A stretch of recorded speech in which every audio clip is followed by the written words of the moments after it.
오늘은 한국 문학의 자랑스러운 순간, 바로 한강 작가의 노벨문학상 수상에 대해 이야기해 보려고 합니다. 한강 작가가 한국 최초로 노벨문학상을 수상한 소식은 전 세계적으로 큰 반향을 일으키고 있습니다. 한강 작가는 소년이 온다, 채식주의자 등 깊이 있는 작품들로 이미 한국뿐 아니라 국제문학계에서도 큰 주목을 받아왔죠. 그런데 이 위대한 성취에 대해 중국 내 일부 누리꾼들 사이에서는 의외의 부정적인 반응이 나오고 있어 논란이 되고 있습니다. 중국의 주요 매체들, 예를 들어 신화통신 등은 한강 작가가 심오한 주제와 독특한 서사 스타일로 유명한 작가라며 높이 평가했습니다. 그러나 일부 중국 누리꾼들은 자국 작가인 잔리가 수상하지 못한 것에 대한 아쉬움과 실망감을 드러내며 한강 작가의 수상에 대해 불만을 표출했습니다. 그렇다면 이 반응은 어디에서 기인한 것일까요? 그리고 이 반응에 대한 더 넓은 시각은 무엇일까요? 오늘 이 영상에서 함께 알아보겠습니다. 한강 작가의 노벨문학상 수상 소식이 전해지자 중국의 일부 누리꾼들은 실망과 불만을 표출했습니다. 중국 내에서는 자국 작가 잔리가 이번 수상의 유력 후보로 거론되었기 때문에 그가 상을 받지 못한 것에 대한 아쉬움이 크게 작용한 듯합니다.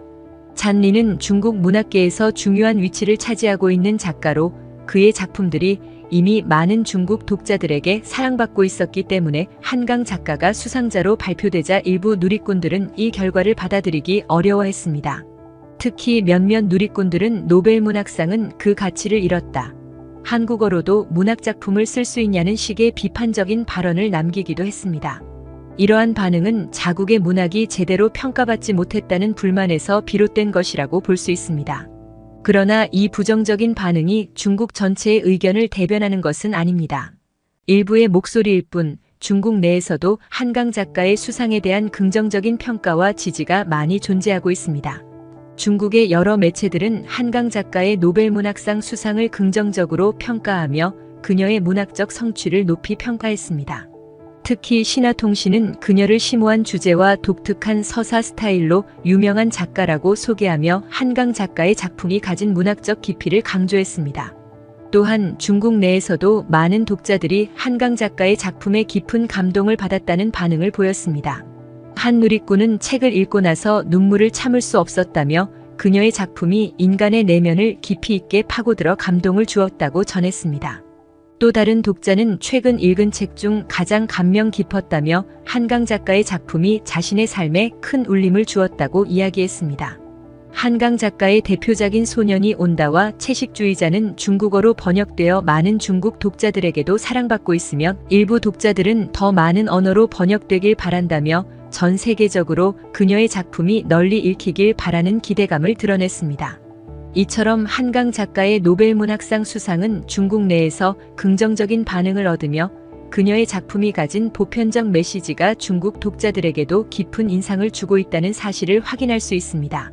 한강 작가의 노벨문학상 수상은 단순히 개인의 성취를 넘어 한국 문학이 세계적으로 인정받았다는 큰 의미를 가지고 있습니다. 비록 일부 중국 누리꾼들이 부정적인 반응을 보였지만 이는 자국 작가가 상을 받지 못한 데서 오는 실망감에서 기인한 것으로 볼 수 있습니다. 그러나 이와 반대로 한강 작가의 작품에 감동을 받은 많은 중국 독자들은 그녀의 수상을 진심으로 축하하며 한국 문학에 대한 관심을 더 키우고 있습니다. 이번 수상은 한국 문학의 글로벌 도약을 상징하는 중요한 사건으로 기록될 것입니다.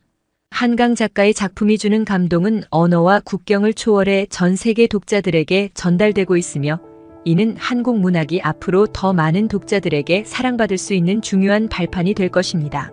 한강 작가의 수상은 한국 문학뿐만 아니라 아시아 문학 전반에 대한 관심을 높이는 계기가 될 것입니다.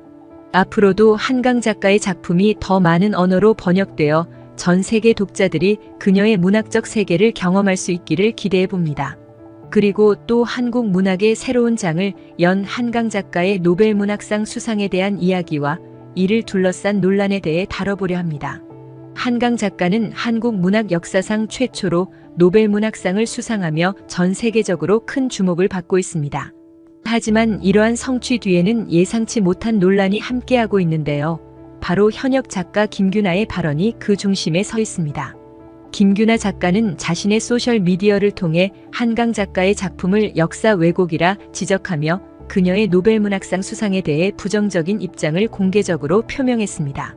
특히 김 작가는 한강의 작품이 정치적 또는 물질적 이유로 선정되었다고 주장하며 이는 스웨덴 할리먼이 한국 역사를 제대로 이해하지 못한 결과라는 비판을 쏟아냈습니다. 과연 이 발언은 어떤 맥락에서 나온 것일까요? 그리고 왜 이렇게 큰 논란이 되었을까요? 오늘 이 영상을 통해 김규나 작가의 비판 내용과 그에 대한 문학계의 반응, 그리고 한강 작가의 성취가 가지는 진정한 의미를 깊이 있게 살펴보겠습니다. 김규나 작가는 한강 작가의 대표작인 소년이 온다와 작별하지 않는다를 중심으로 한강의 문학 세계를 비판했습니다.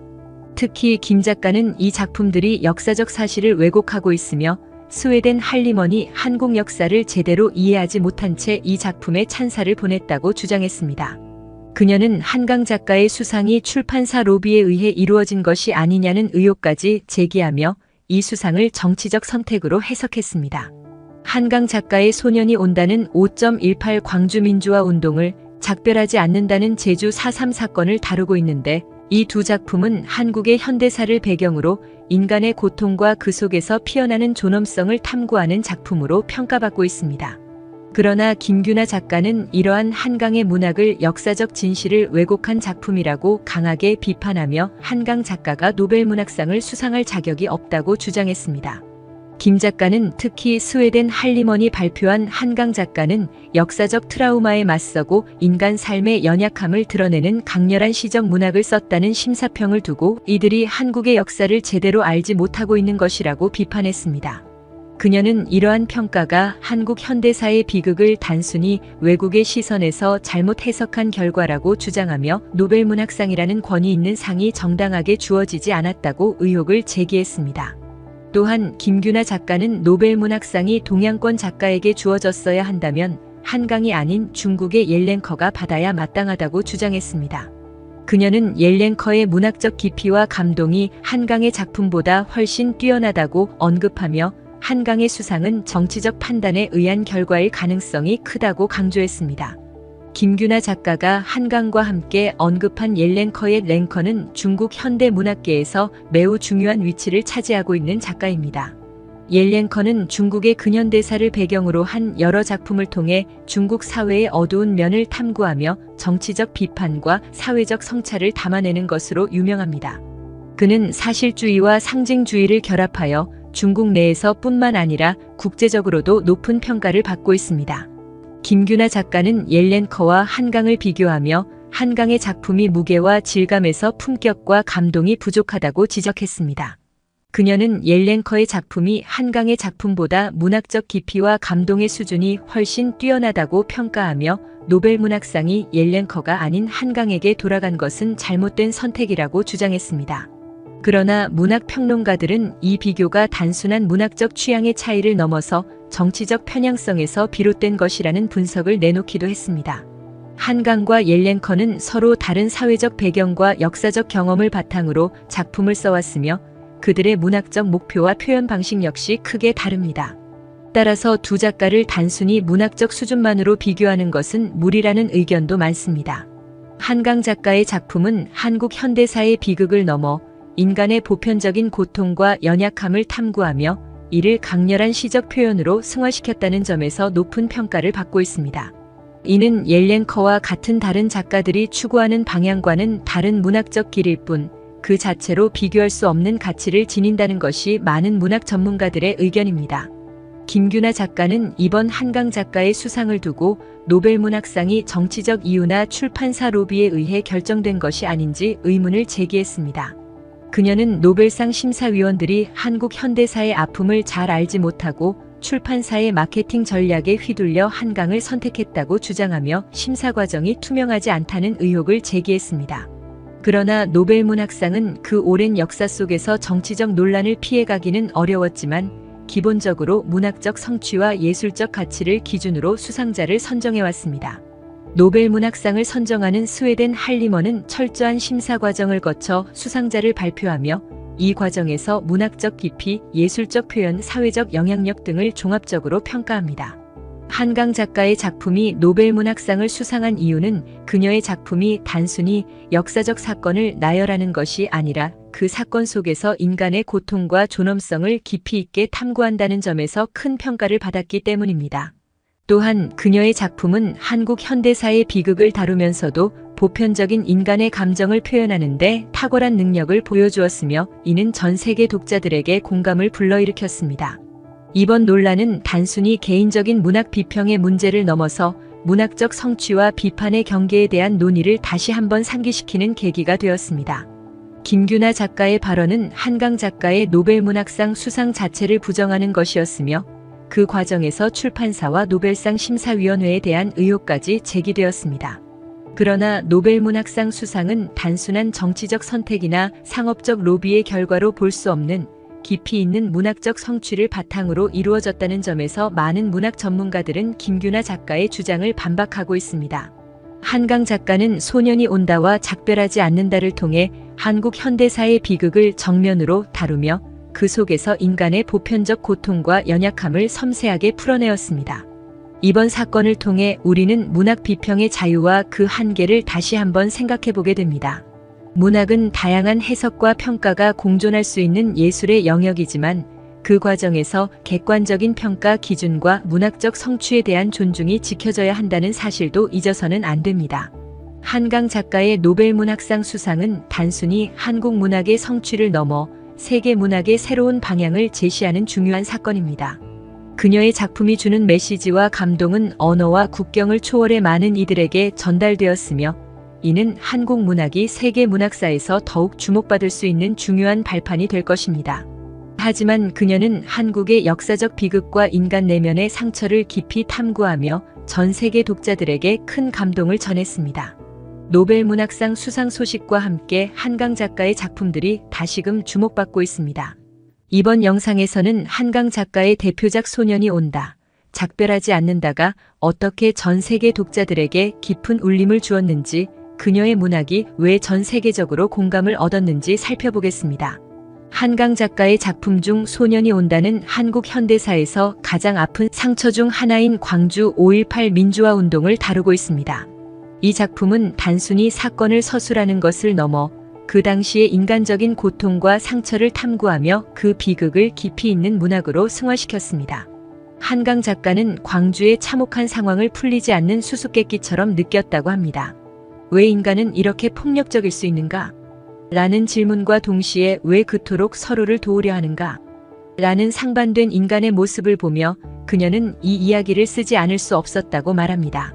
특히 소설의 마지막에 나오는 죽지 말아요라는 문장은 그 시대를 살아간 이들의 외침을 상징하는 강렬한 메시지입니다. 이는 단순한 구호를 넘어 인간의 삶과 죽음 그리고 절망 속에서도 살아남으려는 간절한 희망의 목소리로 다가옵니다. 한강은 이 문장을 쓰는 과정에서 고통을 견디기 힘들었다고 말했으며 글을 쓰며 자신도 수차례 울었다고 고백했습니다. 이러한 몰입과 진정성이 그녀의 작품에 그대로 녹아들었고 전 세계 독자들은 그 진정성을 통해 그녀의 문학적 깊이를 공감하게 되었습니다. 한강 작가의 소년이 온다가 한국의 역사적 사건을 다루었음에도 전 세계 독자들이 쉽게 공감할 수 있었던 이유는 바로 보편성에 있습니다. 폭력, 고통, 연대, 그리고 희생. 이러한 주제는 특정 국가나 시대에 국한되지 않고 모든 인간이 겪을 수 있는 감정이기 때문입니다. 한 평론가는 이렇게 말했습니다. 한강의 소설은 단순한 역사 소설이 아니라 인간 내면의 고통과 그 안에서 찾는 희망을 다룬 작품입니다. 이 진정성 있는 이야기와 몰입은 전 세계 독자들로 하여금 깊은 공감을 불러일으켰습니다. 한강의 소설은 번역되면서도 특별한 주석을 달지 않았습니다. 이는 이 작품이 다루는 메시지가 충분히 보편적이고 그 자체로도 모든 독자들에게 이해될 수 있는 힘을 가지고 있다는 것을 보여줍니다. 소년이 온다는 역사 소설을 넘어서 인간의 내면과 본질적인 주제들을 탐구하며 그 고통을 문학적으로 승화시킨 작품입니다.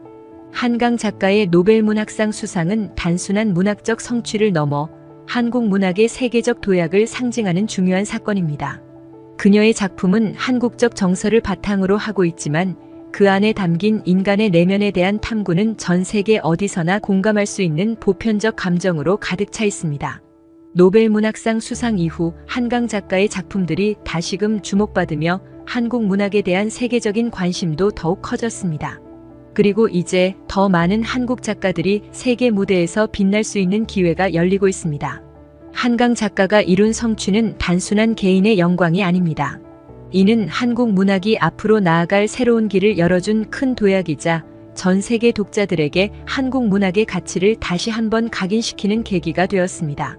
하지만 그녀는 세계적 성공을 이뤄내기까지 박근혜 정부의 블랙리스트에 올라 정치적 억압을 받았다는 사실 알고 계셨나요? 한강 작가는 소년이 온다와 같은 작품으로 한국 현대사의 아픈 상처를 담담하게 그려냈지만 정부는 그녀를 탄압했습니다. 세계적인 문학상을 수상했을 때조차 대통령의 축전을 받지 못했고 해외 도서전에서는 그녀의 참여가 차단되기도 했습니다. 한국 문학의 위대한 성취를 정치적 이유로 억누르려 했던 어두운 현실, 그 진실을 오늘 영상에서 함께 살펴보겠습니다. 한강 작가의 대표작 중 하나인 소년이 온다는 5.18 광주 민주화 운동을 배경으로 한 작품입니다. 이 소설은 단순한 역사 소설을 넘어 국가 폭력 속에서 고통받는 개인의 아픔을 섬세하게 그려냈습니다. 하지만 이런 예술적 성취에도 불구하고 한강 작가는 박근혜 정부 시절 블랙리스트에 오르게 되었습니다. 블랙리스트에 오른 900여 명의 예술가들은 그들의 정치적 성향 때문에 정부로부터 탄압을 받았습니다. 한강 작가도 그중 한 명이었고 그녀의 작품 활동 역시 방해받았습니다. 특히 2016년 파리 도서전에서 프랑스 주최 측이 한강 작가를 초청했지만 문화체육관광부는 한강 작가의 배제를 지시했습니다. 이는 예술적 성취를 정치적 이유로 가로막으려는 정부의 행태를 단적으로 보여주는 사건이었죠. 뿐만 아니라 한강 작가의 소설 소년이 온다는 정부 예산으로 공공도서관에 비치되는 사업에서 제외되었습니다. 그리고 맨부커상을 수상했을 때도 박근혜 전 대통령은 축전을 보내는 것을 거부했습니다. 한국 문학이 세계적으로 인정받고 있음에도 불구하고 국내에서는 이런 억압과 탄압을 겪었던 것입니다. 한강 작가뿐만 아니라 당대 최고의 감독들인 봉준호, 박찬욱, 황동혁 감독 역시 블랙리스트에 올라 억압받았습니다. 블랙리스트에 오른 예술가들은 공공기관에서 배제되고 정부 지원도 차단되었습니다. 이는 단순한 정치적 억압을 넘어 예술의 자유를 근본적으로 훼손한 사건이었습니다. 예술은 사회를 비추고 권력을 감시하며 인간의 감정을 가장 진실하게 표현하는 수단입니다. 그러나 블랙리스트는 예술의 이러한 역할을 억누르려 했습니다. 심지어 한강 작가의 채식주의자는 보수 성향의 학부모 단체 민원으로 인해 경기도의 한 고등학교에서 유해도서로 분류되며 폐기되기도 했습니다. 예술적 자유가 이렇게 정치적 이유로 억압당한 현실은 우리 모두에게 큰 충격을 주었습니다. 블랙리스트는 단순한 사건이 아닙니다. 이는 예술가들의 자유로운 창작과 표현의 자유를 심각하게 침해한 국가적 범죄였습니다. 박근혜 정부는 문학과 예술을 권력의 도구로 삼으려 했고 그 과정에서 수많은 예술가들이 고통받았습니다. 하지만 그 속에서도 한강 작가를 비롯한 많은 예술가들은 묵묵히 자신들의 작품을 통해 세상의 진실을 전했습니다. 비록 한강 작가는 박근혜 정부의 블랙리스트에 오르며 수많은 억압을 받았지만 그녀는 문학의 힘을 굳게 믿고 자신의 길을 걸어갔습니다. 그녀는 맨부커상을 수상하며 한국 문학의 위상을 세계에 알렸고 지금은 노벨문학상을 거머쥐며 한국 문학의 새로운 역사를 썼습니다. 이 사건은 단순히 한 작가의 성공을 넘어서 예술의 자유가 얼마나 소중한지 다시 한번 일깨워줍니다. 예술은 권력에 의해 억압되어서는 안 되며 창작의 자유는 보장받아야 합니다. 한강 작가의 성취는 이러한 억압 속에서도 예술의 힘이 얼마나 강력한지 보여주는 증거입니다. 한강 작가는 소년이 온다, 채식주의자 등 뛰어난 작품으로 한국 문학의 위상을 세계적으로 알린 인물입니다. 하지만 그녀의 문학적 성취 이면에는 놀라운 비하인드 스토리가 숨겨져 있었죠.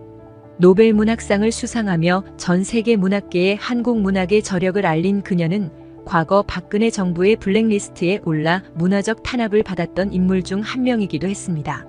어떻게 한강 작가는 이런 정치적 억압을 이겨내고 결국 세계적인 문학적 성취를 이뤄냈을까요? 한강 작가는 자신조차도 노벨 문학상 수상 소식을 처음 들었을 때 믿을 수 없었다고 합니다. 심지어 이 소식을 보이스피싱이 아닐까 의심할 정도였죠. 문학계 선배이자 그녀의 아버지인 한승원 작가 또한 처음엔 딸의 수상 소식을 믿지 못했다고 합니다. 한국 문학 역사에 길이 남을 이 위대한 순간이 사실 그녀의 고난과 억압을 딛고 이룬 성취라는 사실이 더 큰 감동을 주고 있습니다.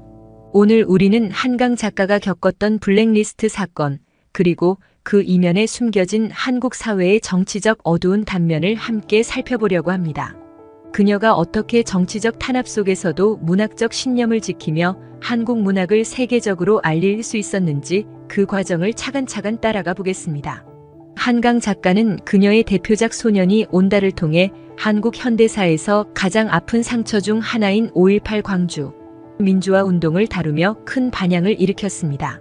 이 작품은 단순한 역사 소설을 넘어서 국가 폭력에 희생된 개인들의 고통과 그 안에서 피어나는 인간의 존엄을 섬세하게 그려냈습니다.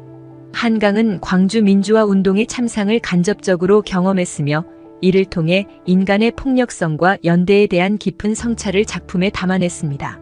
하지만 이처럼 역사적 비극을 다룬 작품은 당시 박근혜 정부의 눈밖에 나게 되었고 그 결과 한강 작가는 블랙리스트에 오르게 되었습니다. 900여 명이 넘는 예술가들이 이 리스트에 올라 있었고 그중 한강 작가도 포함되었습니다. 한강 작가가 이 리스트에 오른 이유는 바로 그녀가 다룬 5.18 민주화 운동이라는 민감한 주제 때문이었습니다. 블랙리스트는 박근혜 정부가 정치적 성향이 다른 예술가들을 탄압하기 위해 만든 것으로 이 명단에 오른 예술가들은 정부 지원에서 배제되고 그들의 작품은 공공기관에 배치되거나 홍보되지 못했습니다. 한강 작가도 마찬가지였습니다. 그녀의 소설 소년이 온다는 당시 정부의 예산으로 공공도서관에 비치되는 사업에서 제외되었습니다. 또한 해외 도서전에 초청을 받아도 정부의 간섭으로 참석하지 못하는 상황이 벌어졌습니다.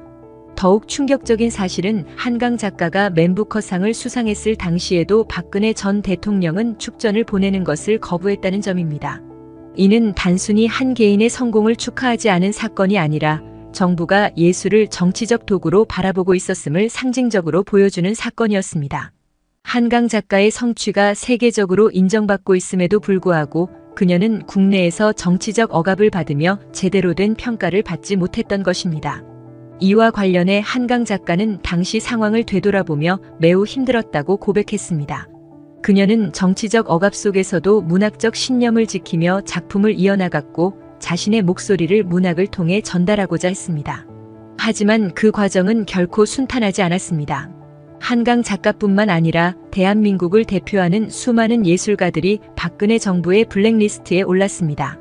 봉준호, 박찬욱, 황동혁과 같은 영화 감독들 역시 블랙리스트에 이름을 올렸으며 이들은 자신들의 예술적 활동에서 수많은 제약을 받았습니다. 이러한 예술 탄압은 단순히 개인적인 억압을 넘어서 대한민국 문화 전반에 악영향을 미친 사건이었습니다. 블랙리스트 사건은 예술가들의 창작 활동을 억압하는 정치적 행위로 예술과 정치가 부딪힐 때 발생하는 가장 극단적인 사례 중 하나로 기록되고 있습니다. 예술은 정치와는 독립적으로 존재해야 하며 그 안에서 자유롭게 표현되어야만 진정한 가치를 발휘할 수 있습니다. 하지만 박근혜 정부는 예술을 정치적 도구로 삼으려 했고 자신들과 다른 목소리를 내는 예술가들을 탄압했습니다. 한강 작가의 소설 채식주의자 역시 이러한 탄압의 피해를 받았습니다. 보수 성향의 학부모 단체의 민원으로 인해 경기도의 한 고등학교에서 유해 도서로 분류되어 폐기되는 사건이 발생했죠. 이는 한국 사회에서 정치적 이념과 예술적 자유가 충돌할 때 발생하는 극단적인 사례로 기록되었습니다. 이러한 탄압에도 불구하고 한강 작가와 많은 예술가들은 포기하지 않았습니다. 그들은 자신들의 예술적 신념을 지키기 위해 묵묵히 작품 활동을 이어갔고 그 결과 세계 문학계와 영화계에서 큰 성공을 거두게 됩니다. 한강 작가의 노벨문학상 수상은 이러한 예술적 자유의 승리이자 정치적 억압에 대한 저항의 상징으로 남게 되었습니다. 한강 작가는 블랙리스트에 오르며 정치적 탄압을 받았지만 그녀는 문학의 힘을 굳게 믿고 자신의 길을 걸어갔습니다. 그녀는 맨부커상 수상에 이어 노벨문학상을 수상하며 한국 문학의 위상을 세계에 알렸고 이는 한국 문학사의 길이 남을 성취로 평가받고 있습니다. 한강 작가의 성공은 단순한 개인적 성취에 그치지 않습니다. 이는 한국 문학의 글로벌 도약이자 예술의 자유가 억압 속에서도 빛을 발할 수 있다는 사실을 증명한 사건입니다. 그녀의 작품이 세계적으로 인정받은 이유는 단지 문학적 성취 때문이 아닙니다. 그녀의 작품은 역사적 비극을 다루면서도 그 안에 담긴 인간의 보편적 감정과 존엄을 이야기하며 전 세계 독자들의 마음을 울렸습니다. 한강 작가의 아버지 한승원 작가는 박근혜 대통령이 축전을 보내지 않은 것이 오히려 잘된 일이라고 말하면 딸이 정치적 억압에서 자유로울 수 있었던 것을 긍정적으로 평가했습니다. 그 말처럼 한강 작가는 정치적 억압에 굴하지 않고 문학적 신념을 지키며 세계적으로 큰 성취를 이뤄낸 것입니다. 이 사건은 우리에게 중요한 교훈을 남깁니다. 예술은 억압받아서는 안 되며 그 어떤 정치적 이유로도 창작의 자유가 제한되어서는 안 됩니다. 예술은 사회를 비추고 진실을 말하며 권력에 의해 침해되지 않는 자유로운 공간에서 비로소 그 가치를 발휘할 수 있습니다. 한강 작가의 성취는 이러한 억압 속에서도 예술의 힘이 얼마나 강력한지를 보여주는 상징적인 사건입니다. 앞으로도 우리는 예술의 자유를 지키고 더 많은 한국 문학 작품들이 세계적으로 인정받을 수 있도록 노력해야 할 것입니다.